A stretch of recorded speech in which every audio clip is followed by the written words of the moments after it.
তা আবু বকর সিদ্দিকের বাবা আবু কুহাফা মুসলমান হওয়ার পরে একদিন বললেন, আবু বকর শোনো একটা কথা বলি। কহা বলেন আব্বা। বদরের যুদ্ধের দিন আমি কিন্তু কাফেরদের পক্ষে ছিলাম সরাসরি ময়দানে, আর তুমি মুসলমানদের পক্ষে ছিলা। আমি তোমারে বারবার দেখছি, আমি তোমারে কয়েকবার দেখছি, কিন্তু আমি পুত্র হিসাবে তোমার দিকে আগাইয়া যাই নাই, আরেক দিকে যুদ্ধ করছি, যেহেতু তুমি আমার ফুত। আচ্ছা, এটা কে বলছে? বাপে বলছে। এবার ফুতের কথা কি? এ আবু বকর সিদ্দিক, হাদিস কিতাবে তারিখে স্পষ্ট আছে, হযরত আবু বকর সিদ্দিক বলছে, আল্লাহর কসম বাবা, খোদার কসম, বদরের যুদ্ধে আমি একবারও আপনাকে দেখি নাই, আপনি আমার সামনে পড়েন নাই।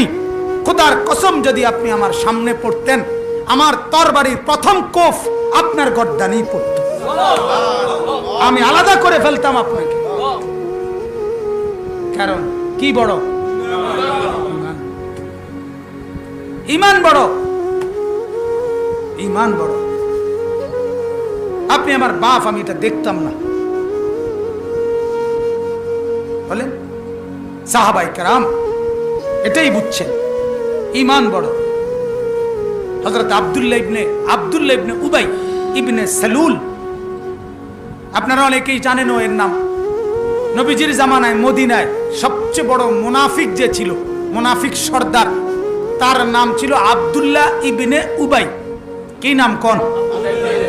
তো এর ছেলে, সে ছিল মুনাফিকদের লিডার। প্রতিদিন নবীজির বিরুদ্ধে কিছু না কিছু না বললে, ষড়যন্ত্র না করলে তার ভাত হজম হইত না। ভাত তো খাইতো না, রুটি হজম হইত না। কথা বুঝেন না? তো যারা মাঝখানে অল্প দুই একজন ঘুমাইতেছেন, তারা জিম্মাদার নিয়োগ করে দেন, অর্থাৎ আপনার পাশের জনকে দায়িত্ব দেন যে ভাই আমি তো ঘুমাইতেছি, আপনি যখন শোনেন মনোযোগ দিয়া, পরে যখন মুনাজাত হবে তখন তো আর ঘুম যেতে দিব না, তখন আপনি আমারে বিস্তারিত বলবেন কি বলছে হুজুরে, অথবা ওনার মোবাইল নাম্বার নিয়ে রাখেন, তাইলে পরে বাড়িতে গিয়া আপনি যাই না নিয়ে দয়া করে। ঠিক আছে নি সাদেক? মাওলানা সাদেক, আপনার দায়িত্ব, এদিকে কে কে ঘুমায় দেখেন না। এই জন্য তো মাশাআল্লাহ ঘুমানো দেখে তো কইলাম।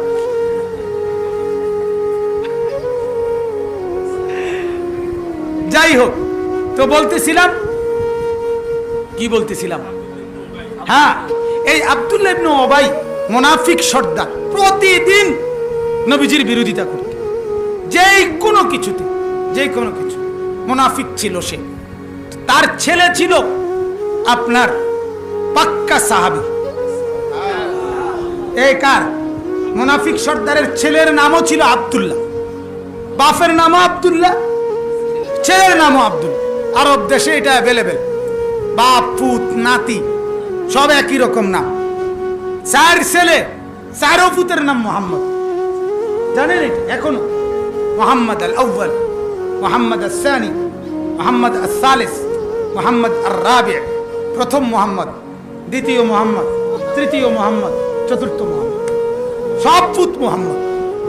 মানে রাসূলুল্লাহ সাল্লাল্লাহু আলাইহি ওয়াসাল্লামের নামের বরকতের জন্য কথা হইলে, দরকার হইলে হাজিরা খাতা লইয়া নাম ডাকবো, কিন্তু নাম সব মোহাম্মদ। কথা বুঝেন নাই? এরকম ছিল। তা আব্দুল্লাহ, এটা বাপের নামও, এটা ছেলের নামও, আব্দুল্লাহ ইবনে উবাই। এই রাসূলুল্লাহ সাল্লাল্লাহু আলাইহি ওয়াসাল্লাম একটা যুদ্ধে